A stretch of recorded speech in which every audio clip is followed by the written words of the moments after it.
10वीं में विषय विज्ञान से जो पहला चैप्टर है रासायनिक अभिक्रियाएं और उसका समीकरण, तो ये हम चैप्टर पढ़ेंगे 10वीं क्लास के अंदर। जब हम इस चैप्टर को शुरुआत करते हैं तो बच्चों के कुछ कन्फ्यूजन रहते हैं, उन कन्फ्यूजन को हम लोग बहुत अच्छे से क्लियर कर लेंगे। इस चैप्टर को जब हम कंटिन्यूस पढ़ते जाएंगे तब इसके अंदर बहुत अच्छे से क्लियर करेंगे कि वो क्या क्या कन्फ्यूजन है। जैसे कि अपन बात करते हैं कि कोई बच्चे के अंदर रासायनिक सूत्र समीकरण लिखता है, जब समीकरण लिखता है तो उसको कभी देखता है कि इधर की साइड पर मैग्नीशियम लिख दिया, उसकी रिएक्शन ऑक्सीजन से करवा रहे हैं तो मैग्नीशियम के लिए तो अपनों ने सिंगल लिखा Mg, और इधर की साइड पर ऑक्सीजन लिखा, ऑक्सीजन से रिएक्शन करो O2 लिख दिया, उधर की साइड पर रासायनिक अभिक्रिया करी O2 MgO लिख दिया अपनों ने।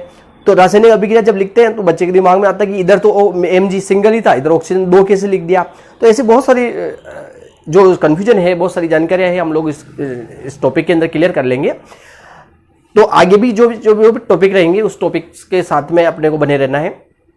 तो जब हम इस चैप्टर को पढ़ते हैं तो हमारे पास में एक जानकारी होना बहुत जरूरी होता है, और वो जानकारी ये होती है कि रासायनिक सूत्र क्या होते हैं। रासायनिक सूत्र का जब हम लोग बात करते हैं तो रासायनिक सूत्र क्या होते हैं इसको समझना जरूरी है। जब हम इस टॉपिक की शुरुआत करते हैं तो रासायनिक सूत्र का मतलब होता है कि हम लोग जिन तत्वों से मिलकर सूत्रों का निर्माण होता है उन तत्वों से सूत्र का निर्माण किस तरह से करते हैं। एक लिंक मैंने पहले से बना रखी है कि रासायनिक सूत्रों को किस तरह से लिखा जाता है, उसकी पूरा का पूरा वीडियो है, आप लोग उसके अंदर जाकर पूरा वीडियो देख सकते हैं। मैं शॉर्ट में यहाँ पर समझा देता हूँ कि रासायनिक सूत्र जो बनते हैं वो जैसे कि एकल परमाणु का अगर तत्वों से सूत्रों का निर्माण हो रहा है जिसमें से आपको मिलेगा प्लस, आवर्त के अंदर देखेंगे आप तो प्लस और माइनस वाले तत्व मिलेंगे।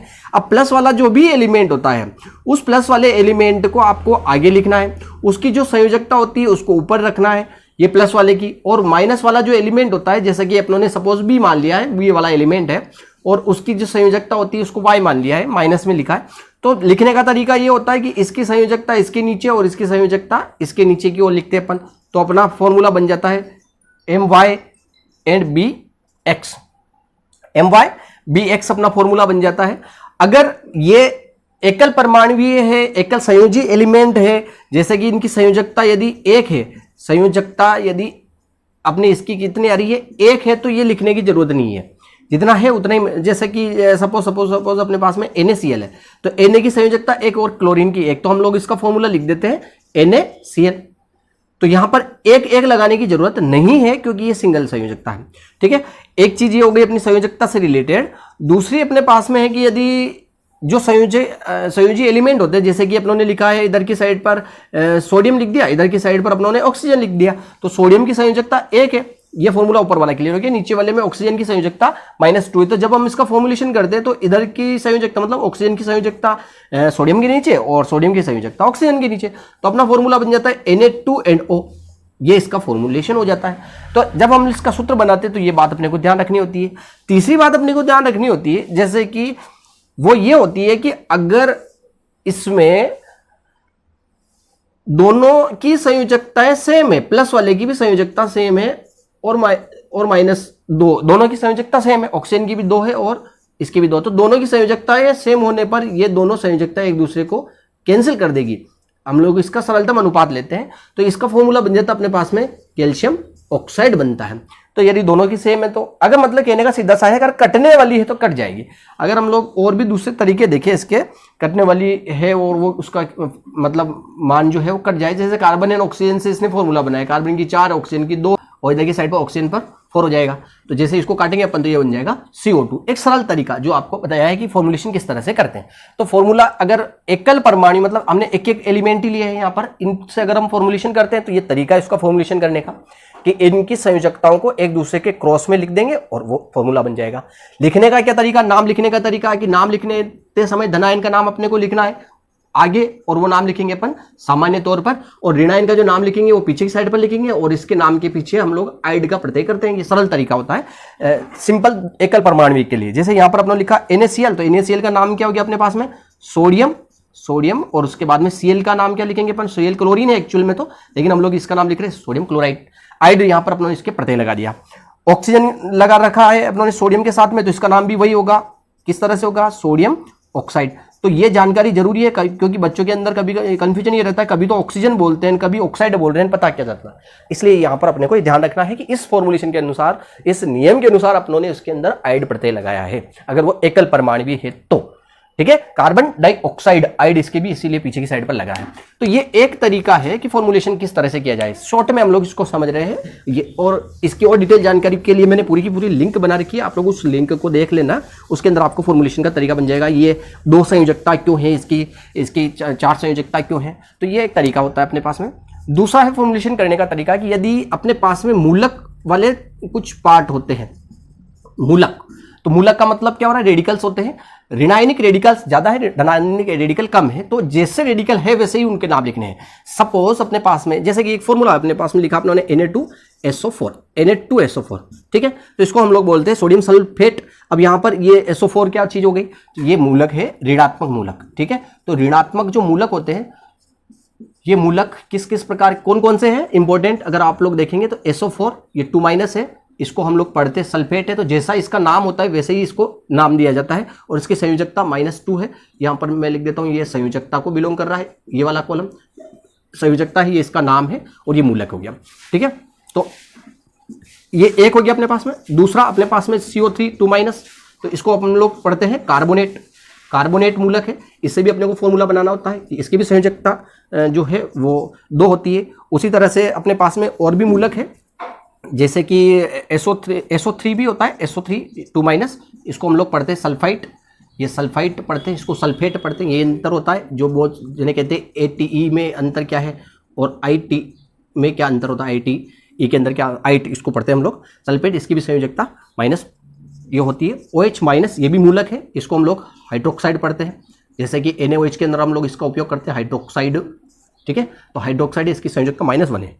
ठीक है, उसी तरह के और मूलक है अपने पास में, कार्बोनेट हो गया अपने पास में, फास्फेट हो जाएगा PO4 3-। ठीक है, PO4 3- है, इसको हम लोग फॉस्फेट पढ़ते हैं, तो ये फॉस्फेट हो गया, -3 संयोजकता रहती है इसकी।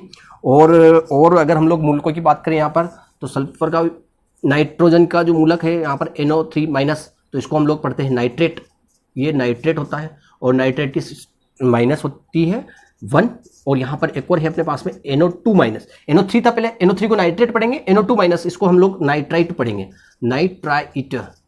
ठीक है, ये वही वाली बात होगी यहाँ पर सल्फेट और सल्फाइट वाली, तो नाइट्राइट हम लोग पढ़ेंगे, इसकी भी ऑक्सीडेशन स्टेट -1 होती है। फॉर्मुलेशन मूलक वाले में किस तरह से करना अपने को, तो फॉर्मुलेशन में वही आपको जैसी जानकारी बताई थी कि मेटालिक पार्ट के साथ में, सपोज हो गया सोडियम हो गया, सोडियम के साथ में किसी भी मूलक को हम लोग बना रहे हैं, जैसे CO3, तो सोडियम की संयोजकता 1 होती है। ये पहले वर्ग आवर्त का जो हम लोग आवर्त सारणी पढ़ते हैं उसके अंदर पहले वर्ग का एलिमेंट होता है, इसकी 1 ऑक्सीडेशन स्टेट होती है, इसकी -1। फॉर्मुलेशन का तरीका वही अपने पास में Na2CO3 और 1 को नहीं लिखेंगे तब भी चल जाएगा, तो इसका फॉर्मूला बन जाएगा अपने पास में Na2CO3, एक फॉर्मूला हुआ। दूसरा फॉर्मूला अगर आप लोग मैग्नीशियम के साथ बना रहे हैं, मैग्नीशियम 2- है, फास्फेट का बना रहे, किसी का भी बनाना, किसी भी एक एलिमेंट को लेकर इन सब के अपने को फॉर्मुलेशन करने हैं, वो आप प्रैक्टिस करेंगे, सब फॉर्मुलेशन हो जाएगा आपका। नामकरण का तरीका ध्यान रखना है कि सपोज जैसे इसको मैं पहले नाम लिख देता हूं, इसका नाम क्या लिखेंगे अपन, इसका नाम लिखेंगे अपन सोडियम कार्बोनेट। ठीक है, क्यों लिखा अपनों ने, तरीका है सोडियम तो सिंपल सा नाम लिखना ही है, एलिमेंट का नाम, और कार्बोनेट मूलक का यहां से उठाकर अपना नाम लिख दिया, तो ये नाम लिखना जरूरी रहता है।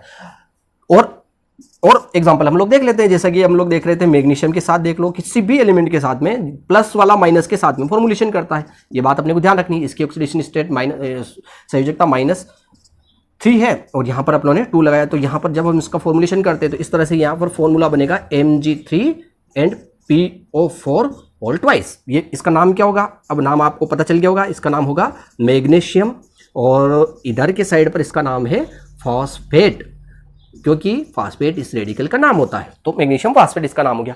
तो इस तरह से इन रेडिकल्स के साथ में भी फॉर्मुलेशन हम लोगों को करना होता है। तो एक तो हुआ एकल परमाणुवीय, सिंपल सा एग्जांपल अपनों ने लिखा था NaCl +N-, और रेडिकल से रिलेटेड सपोज हम लोगों ने Na2CO3 लिखा, तो ये रेडिकल से रिलेटेड है। NaOH लिखा, ये भी रेडिकल से रिलेटेड है। कैल्शियम के साथ में आपने फास्फेट बना दिया, तो कैल्शियम थ्राइस एंड फास्फेट जो टोटल है वो लिखा 2। तो ये एक चीज हो गई अपने पास में, दे देता हूं मैं इसको नाम। दूसरा है रासायनिक, आखिर में अभिक्रिया है क्या जिसको हम लोग पढ़ रहे हैं, अभिक्रिया है क्या है, अभिक्रिया जो है ये शब्द कहां से आ गया फिर अभिक्रिया, तो 9th क्लास में अपनों ने एक टॉपिक पढ़ा है, वो बहुत इंपॉर्टेंट है, और उस टॉपिक का नाम है अपना परिवर्तन, रासायनिक परिवर्तन, रासायनिक परिवर्तन, ये वाला टॉपिक हम लोगों ने पढ़ा था। दो तरह के परिवर्तन हम लोगों ने पढ़े थे, एक तो पढ़ा था हम लोगों ने भौतिक परिवर्तन और एक पढ़ा था हम लोगों ने रासायनिक परिवर्तन। इनसे क्या फर्क पड़ा, इनसे रासायनिक अभिक्रिया कहां से उठकर आ गई। तो रासायनिक परिवर्तन और भौतिक परिवर्तन में हम लोगों ने पढ़ा था कि अगर ऐसा परिवर्तन, दो प्रकार के परिवर्तन है प्रकृति के अंदर। एक परिवर्तन ऐसा है जिसके अंदर भौतिक दशा बदलती है, भौतिक दशा अगर बदलती है, भौतिक अवस्था में परिवर्तन अगर होता है तो यह परिवर्तन भौतिक परिवर्तन कहलाता है। इन परिवर्तनों का उपयोग इसलिए क्योंकि रासायनिक अभिक्रियाएं परिवर्तन ही है। जो परिवर्तन होता है उसको हम लोग अभिक्रिया का नाम देते हैं। वह प्रक्रम जिसके अंदर रासायनिक परिवर्तन होता है उसको हम लोग रासायनिक परिवर्तन के नाम से जानते हैं। तो अभी हम देखते हैं भौतिक परिवर्तन क्या होता है। तो भौतिक परिवर्तन का मतलब और अपने पास में कि जैसे कि बहुत सारे ऐसे बहुत सिंपल सा उदाहरण बता देते हैं अपन कि बर्फ है, बर्फ का परिवर्तन कर दिया, उसको अपनों ने थोड़ा सा गर्म किया, मतलब हो गया कि 0 डिग्री सेल्सियस से मोर देन कर दिया अपनों ने, इसको ज़्यादा कर दिया, ठीक है, अधिक कर दिया इसको। तो इससे इसको अधिक करेंगे अपन तो बर्फ किस में बदल जाएगा, बर्फ बदल जाएगा अपने पास में जल में, ये हमारे पास में। और जल जो रहा इसको हमने गर्म कर दिया 100 डिग्री सेल्सियस से ऊपर, ठीक है, इससे ऊपर अगर अपनों ने इसको गर्म किया तो ये किस में बदल जाएगा, ये बदल जाएगा वाष्प में। अब इसको हम लोग भौतिक परिवर्तन क्यों करें, यहां पर अंतर भी हो जाएगा, इसको अच्छे से क्लियर कर लें। कभी ये प्रश्न आ भी जाता है तो इसको भी ध्यान में रखना अपने को। अब भौतिक परिवर्तन में बर्फ जो है इसका फॉर्मूला क्या है, H2O, क्योंकि वाटर का फॉर्मूला भी H2O है तो वाटर ही तो बर्फ था। और इधर की साइड पर वाष्प बनी तो वाष्प का भी फॉर्मूला क्या है, H2O। और अब परिवर्तन किस में हुआ, जब ये H2O, यही H2O, ये H2O, तो परिवर्तन तो कुछ हुआ नहीं, परिवर्तन हुआ है किस में, परिवर्तन हुआ है बर्फ की अवस्था क्या है, द्रव, सॉरी बर्फ की अवस्था क्या है, ठोस, इसकी अवस्था क्या है, द्रव, और इसकी अवस्था क्या होती है, गैस।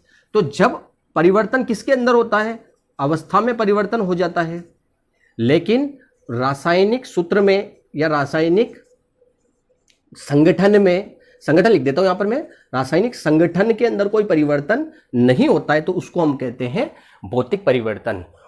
और इसके विपरीत अगर हम बात करें यहां पर कि जैसे दूध लिखा अपनों ने और दूध के अंदर अपनों ने थोड़ी सी छाछ डाल दी, जिसको हम लोग सामान्य भाषा में जामन कहते हैं, तो जामन डाल दिया, उसको गर्म करके थोड़ा सा उसको ठंडा करके वापस, तो ऐसी स्थिति में मतलब इसके अंदर खटाई डाल दी या विद्युत अपघट्य भी कह सकते हैं अपन। तो अगर हम लोग वो खटाई डाल देते हैं यहाँ पर तो ये दूध किस में बदल जाता है, दही में बदल जाता है। अब एक्चुअल में क्या होता है कि दूध का जो संगठन रहता है और जो दही का संगठन रहता है उस संगठन में परिवर्तन आ जाता है। अब हम लोग इसको यूँ समझ सकते हैं कि इसके गुण में परिवर्तन आ जाता है।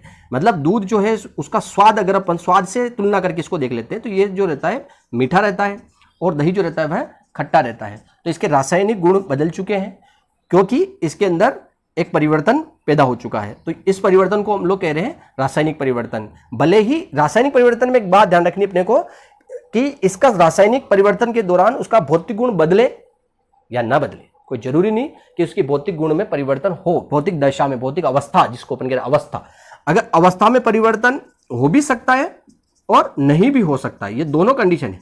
जैसे कि दूध से चाय बना दी तो चाय, दूध भी द्रव था, चाय भी द्रव है, दोनों की अवस्था तो सेम है लेकिन परिवर्तन हो चुका है, उसके स्वाद में परिवर्तन हो गया। तो हम लोग देखेंगे कि इस तरह से रासायनिक जो परिवर्तन रहते हैं, हम लोग परिवर्तन पे बात करें, रासायनिक परिवर्तन जो रहते हैं उन परिवर्तनों के अंदर अगर अपन बात करते हैं तो उसमें परिवर्तित क्या होती है, रासायनिक संगठन परिवर्तित हो जाता है। इसके लिए अपनों ने कहा था रासायनिक संगठन अपरिवर्तित रहता है और भौतिक अवस्था बदलती है। इसके अंदर रासायनिक परिवर्तन जो रहता है वह बदलता है, भौतिक अवस्था भले बदलो या न बदलो। तो इस आधार पर अपन इसके अंदर अंतर भी लिख सकते हैं। परिवर्तन होते हैं, जब रासायनिक परिवर्तन होता है तो उस परिवर्तन के दौरान हम लोगों को परिवर्तन किस प्रकार के दिखते हैं, कौन कौन से ऐसे भाग है जिसके अंदर हम लोग परिवर्तन देखते हैं। तो जब भी कोई रासायनिक अभिक्रिया होती है तो उसके अंदर एक परिवर्तन होता है, हो सकता है वो परिवर्तन हो सकता है उसके अंदर कि उस रासायनिक अभिक्रिया के अंदर रंग परिवर्तित हो जाए। जैसे रंग परिवर्तन का भी उदाहरण अपनों ने पढ़ा ही था कि दूध है और दूध से क्या बन जाए, चाय बन जाए। तो यहाँ पर इनके दोनों में हम लोग देखेंगे रासायनिक परिवर्तन हुआ और उसका क्या बदल गया है, रंग बदल गया। दूसरा क्या हो जाए कि ऊष्मा में परिवर्तन हो सकता है। रासायनिक अभिक्रिया के दौरान बहुत सारी रासायनिक अभिक्रिया ऐसी होती है जिसके अंदर ऊष्मा परिवर्तन होता है, जिसके आधार पर अपन कहते हैं कि जिन रासायनिक अभिक्रिया में ऊष्मा निकलती है उसको कहते हैं ऊष्माक्षेपीय अभिक्रिया।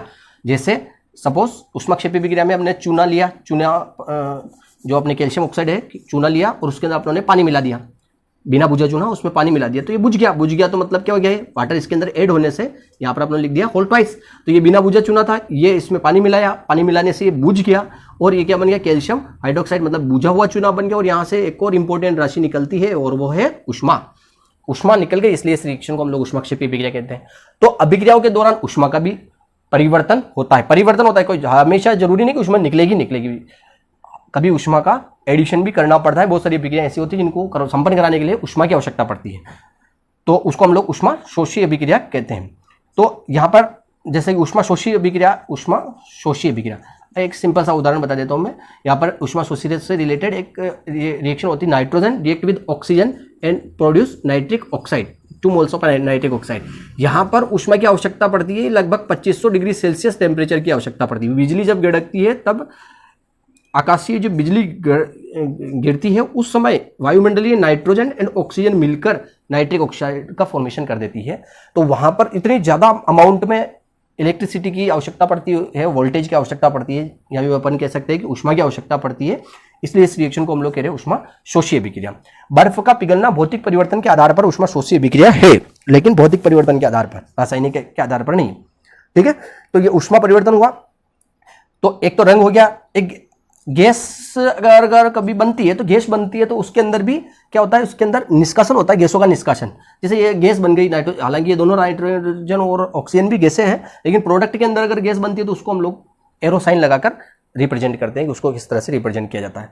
तो ये रासायनिक परिवर्तन जो होता है, रासायनिक अभिक्रिया जो होती है, प्रक्रम जो है, उसके अंदर जो परिवर्तन दिखते हैं अपने को, वो परिवर्तन इस प्रकार के हो सकते हैं, होते हैं। स्वाद भी होता है कि स्वाद में परिवर्तन, जैसे दूध से क्या बन गया अपने पास में, दही बन गया, तो दूध से दही बन गया, यहाँ पर ये भी रासायनिक परिवर्तन है।